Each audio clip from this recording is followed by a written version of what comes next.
नमस्कार मित्रांनो, defence factory Marathi या युट्यूब चॅनलवरती सर्वांचं स्वागत आहे। 10वी पास सर्व मुले आणि मुलांसाठी एसएससी जीडी ची बंपर अशी भरती आलेली आहे। याबाबत महत्त्वाची एक लेटेस्ट अपडेट आलेली आहे, त्याबद्दलच आपल्याला माहिती बघायची आहे। त्याचबरोबर या भरतीमध्ये फॉर्म भरण्यासाठी पात्रता काय लागणार आहे, वयाची अट काय असणार आहे, त्याचबरोबर परीक्षेचा पॅटर्न काय असतो, फिजिकल मध्ये काय असतो, त्यांना पगार किती असतो, कोणकोणते पद असतात, ही संपूर्ण माहिती डिटेलमध्ये आपण आजच्या व्हिडिओमध्ये समजून घेणार आहे। त्यामुळे व्हिडिओ शेवटपर्यंत बघा, व्हिडिओला लाईक करा आणि तुमचे जे मित्र स्पर्धा परीक्षेची तयारी करताय त्यांना हा व्हिडिओ शेअर सुद्धा करा। आता बघा, लेटेस्ट एक अपडेट आलेली ही या अपडेट मध्ये काय सांगितलेलं आहे की केंद्रीय सशस्त्र बलों में 61,738 जागा खाली आहे। मागे एक अपडेट आली होती याच्या अगोदर की 93,000च्या आसपास जागा खाली आहे, पण ही जी अपडेट होती ना ती खूप अगोदरची अपडेट होती। म्हणजे 2025-26 ची जी भरती झाली त्यामध्ये 53,000 जागा जवळपास भरून घेतल्या, तर त्यातले काही मुलं भरतीला जाणं बाकी होते, बरोबर आहे। मग त्या म्हणजे जॉईनिंग करणं बाकी होते, त्यामुळे तो सगळा आकडा करून त्यांनी 93,000चा आकडा या ठिकाणी दिलेला होता। पण आता जो काही हा आकडा आलेला आहे महत्वाचा, हा किती आलेला आहे, 61,738 एवढे जागा खाली आहे। मग 61,000ची जाहिरात येणार आहे का, तर बघा समजून घ्या। आता सध्याची जी 2026 ची भरती आहे त्यामध्ये 25,000 जागा आल्या होत्या। दर भरतीमध्ये जागा या वाढत असतात। मग या 61,000 मधल्या काहीतरी 20-25,000 ज्या काही जागा आहे, समजा 20-25,000 जागा या आताच्याच भरतीमध्ये वाढू शकतात। म्हणजे 2025-26-27 ची जी भरती आलेली आहे 25,187 जागांसाठी जवळपास, तर त्या जागांमध्ये वाढ होऊन त्या जागा 40,000च्या आसपास होऊ शकतात। आणि मग ज्या बाकी राहिलेल्या ज्या काही जागा आहे त्या जागा पुढच्या 2026-27 च्या भरतीसाठी 100% येतील। आणि ह्या ज्या काही 61,000 जागा आहे या आताचा आकडा लेटेस्ट, हा आकडा नंतर वाढणारे पुढच्या भरतीपर्यंत, कारण जागा हळूहळू रिक्त होत असत्या, परत माहिती मागवल्या जात असते अशा पद्धतीने। मग हा 61,000चा जो काही आकडा आहे हा 80,000पर्यंत सुद्धा जाऊ शकतो। मग यापैकी काही जागा आताच्या भरतीमध्ये आणि उरलेल्या बाकीच्या ज्या काही जागा आहेत त्या पुढच्या भरतीमध्ये येणार आहे। म्हणजे पुढची भरती सुद्धा बंपर अशी असणार आहे, जवळपास 50,000च्या आसपास जागा असू शकतात असं आपण म्हणू शकतो। ठीक आहे, मग जागेबाबत तुमची अपडेट क्लिअर झाली असेल की केंद्रीय सशस्त्र पुलिस बलों और आसाम राइफल में कुल 61,738 पद खाली है। गृह राज्य मंत्री नित्यानंद राय ने बुधवार को राज्यसभा में बताया कि इन बलों में स्वीकृत कुल एवढे एवढे पद है, जबकि अभी एवढे जे काही पद आहे ते पद भरलेले, म्हणजे एकूण एवढ्या पदांपैकी एवढे पद त्या ठिकाणी भरलेले 10,04,482 जवान ही तैनात है। सबसे ज्यादा 18,138 पद सीआरपीएफ में खाली है। सगळ्यात जास्त जे काही पद खाली असणार ते कशामध्ये असणार आहे, सीआरपीएफ मध्ये असणार आहे। त्यामुळे जागा या खूप जास्त प्रमाणामध्ये असणार आहे। जागांबाबत कोणतंही टेन्शन घेऊ नका, पण एक टेन्शन आपल्याला असणार आहे ते म्हणजे कोणतं, त्याबद्दल सुद्धा माहिती बघू। पण ज्या अगोदर पुढच्या भरतीची तयारी मराठी माध्यमातून तुम्हाला करायची असेल तर आपल्या महाराष्ट्र अकॅडमीच्या ऍप वरती दर्जेदार मराठी माध्यम मधली बॅच उपलब्ध आहे। परीक्षा मराठीमध्ये दिल्या जात असते। आपले जे काही प्रश्न आहे ते प्रश्न आपल्याला मराठीमध्ये समजायला सोपं जाणार आहे, म्हणून तुम्ही मराठीमधून अभ्यास करायचा, मराठीमधूनच पुस्तकं वाचायचे आणि हे सगळं करून तुम्हाला 100% त्या ठिकाणी सिलेक्शन मिळू शकतो। ही बॅच तुम्हाला घ्यायची असेल तर आपलं महाराष्ट्र अकॅडमीचं ऍप डाउनलोड करून ठेवा। आता बघा, यामध्ये आता दरवर्षी एसएससीचं कॅलेंडर निघत असतं, त्यामध्ये कोणती एक्झाम कोणत्या महिन्यामध्ये होणार आहे त्याबद्दलची माहिती असते। ठीक आहे, आता एसएससी जीडी बाबत जर आपण बघितलं तर कॉन्स्टेबल जीडीची जी काही परीक्षा आहे त्या परीक्षेची जाहिरात ही सप्टेंबर-ऑक्टोबर महिन्यामध्ये येणं अपेक्षित आहे। दरवर्षी येत असते सप्टेंबर-ऑक्टोबर महिन्याच्या आसपास, थोडीशी लेट झाली तर जास्तीत जास्त नोव्हेंबरच्या महिन्यापर्यंत जात असते। आणि परीक्षा दरवर्षी ही फेब्रुवारी-मार्चच्या आसपास होत असते।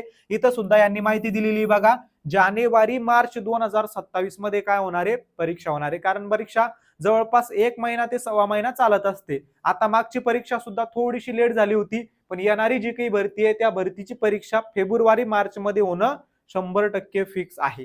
त्यामुळे इथून जर तुम्ही बघायला गेलं तर तुमच्याकडे किती दिवस बाकी रे, आता जुलैचा महिना तर एंड झाला, ऑगस्ट, सप्टेंबर, ऑक्टोबर, नोव्हेंबर, डिसेंबर, जानेवारी, फेब्रुवारी, म्हणजे 6 ते 7 महिने तुमच्या तयारीसाठी बाकी आहे। आणि जाहिरात आल्यानंतर 2-3 महिन्यात तुमची तयारी होणार नाहीये, जास्त मार्क तुम्हाला मिळणार नाही, कारण इथून पुढे कट ऑफ थोडा जास्त लागत जाणार आहे। त्याच्या मागचं कारण सुद्धा मी तुम्हाला सांगणारच आहे।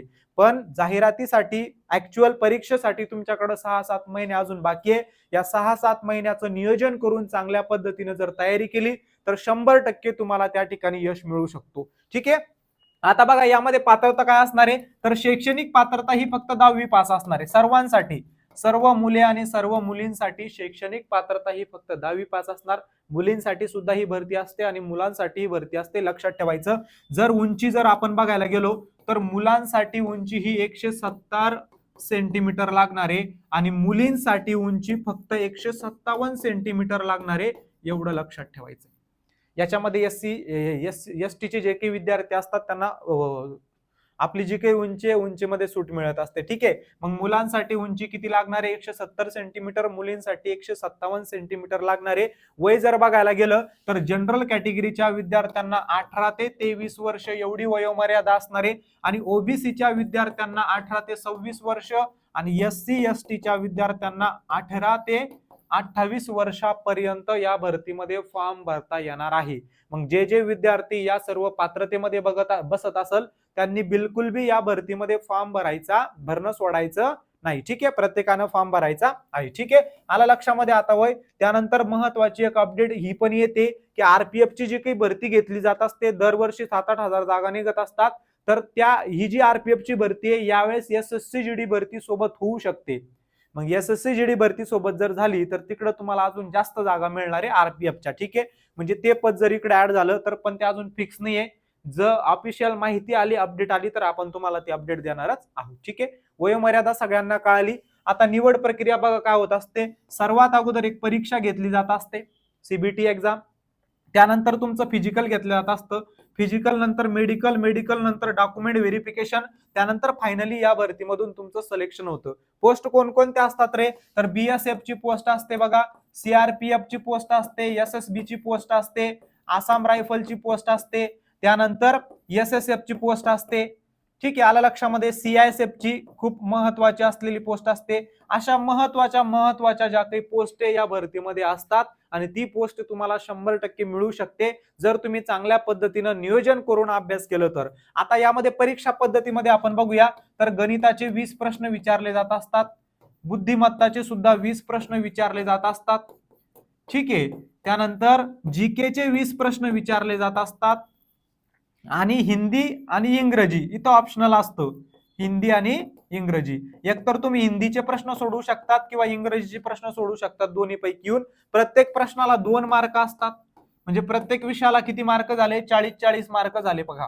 म्हणजे 80 प्रश्नांसाठी एकूण गुण किती असतात, 160 गुण असतात आणि फायनल मेरिट लिस्ट 160 गुणांपैकी लागत असतं. आताची जी मागची भरती झाली होती त्यामध्ये कट ऑफ 109चा होता बघा. कितीचा होता, फक्त 109चा कट ऑफ होता. म्हणजे 160 पैकी 109 मार्क मिळाले तर या भरतीमधून सिलेक्शन मिळू शकतं. पण यावेळेस हा कट ऑफ थोडासा 5 ते 10 मार्कांना वाढू शकतो. किती, जवळपास 10-1 मार्कांना वाढू शकतो, कारण अग्निवीरांना SSC GD भरतीमध्ये 50% रिझर्वेशन देण्यात आलेले, मग त्यामुळे हा कट ऑफ वाढू शकतो. आपण जागा जास्त प्रमाणामध्ये जर आला तर कमी वाढणार आहे, पण जागा खूप कमी आल्या तर हा कट ऑफ खूप जास्त वाढू शकतो. म्हणून तुम्हाला तयारी खूप चांगल्या पद्धतीनं करणं गरजेचं आहे. पण बरेच जण याला विरोध करताय, विरोध केलाच पाहिजे, कारण आपले जे जेन्युइनली तयारी करणारे जे मुलं आहे त्यांना खूप मोठा फटका यामधून बसणार आहे. त्यांनी अग्निवीरांना डायरेक्ट पहिल्यासारखं परमनंट करून टाकायला पाहिजे होतं आणि SSC GD ची भरती जी होत असते दरवर्षी तशाप्रमाणे होऊ द्यायला पाहिजे होती.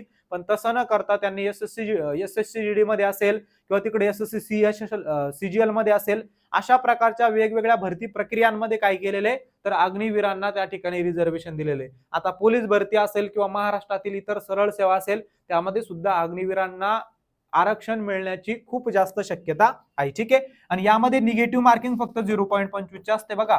हा इथं प्लस पॉईंट आहे, कारण निगेटिव्ह मार्किंग फक्त 0.25 असते आणि बरोबर येणाऱ्या प्रश्नाला 2 मार्क मिळत असतात. म्हणजे इथून आपण काय लक्षात ठेवू शकतो की आपल्याला प्रत्येक प्रश्न अटेम्प्ट करायचा आहे म्हणजे करायचा आहे, येत असो का नको येत असो.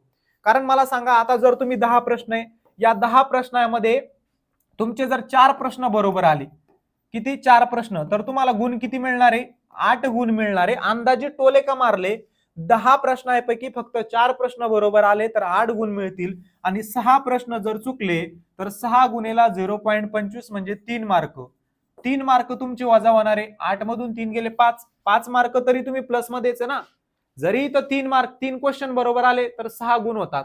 7 चुकले तर 3.5 मार्क, तरी तुम्ही 2.5 ते 3 मार्क काय तर त्या ठिकाणी प्लस मध्ये. म्हणून सगळे जे काही क्वेश्चन आहे तुम्हाला अटेम्प्ट करायचे 80च्या 80 क्वेश्चन. किती?